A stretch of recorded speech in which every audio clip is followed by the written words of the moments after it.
Hey friends, out here on my morning trail ride and thought I would do this video from my bike because it kind of has to do with what I want to talk about today.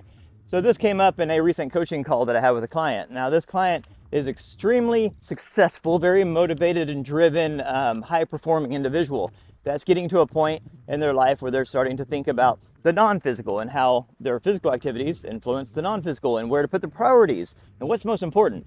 And a logical train of thought is, okay, well, what does all this matter? Okay, if the main purpose of life is to develop our non-physical consciousness and that we just use this physical body for that, a means to that end, and at some point this physical body dies and all this goes away, so what we do here on earth isn't important, right? It's not consequential. It's the non-physical that's important, right? And this makes a lot of sense on the surface, but it leads to the deeper purpose of life, which is a dual purpose. Now you got to think, the development of our consciousness is the ultimate goal because that develops source consciousness, which is the ultimate goal, okay? And all those are non-physical. But this physical world and this physical avatar were created specifically to be these compressed and advanced learning nodes.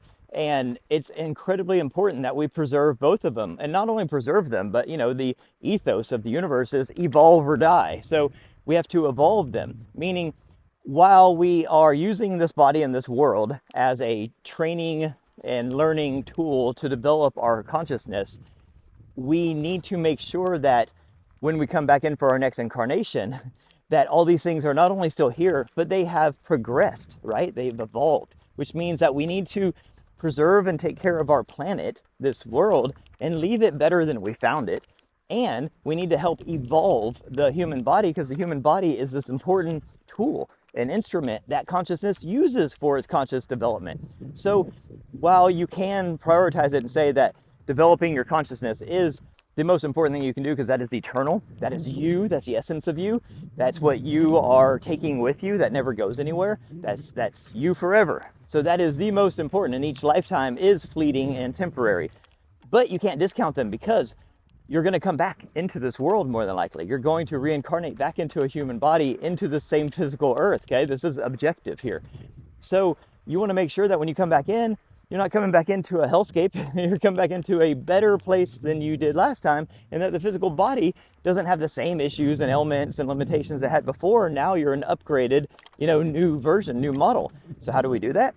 Well, we have a simultaneous focus. We're focusing on developing our consciousness, which also vicariously develops source consciousness, and we are treating our body as a temple, and we are exploring it, mastering it, and leveling up our physical body while also preserving and protecting this physical planet, which is our schoolhouse, so that when we come back in, it's even better than we left it. So we have these simultaneous objectives, and one is not more important than the other, because even though your consciousness is eternal, we need this physical realm to develop it and to sustain it. So this is all very important. It all works symbiotically together. So let me know what you guys think about that. Have a beautiful day. Peace.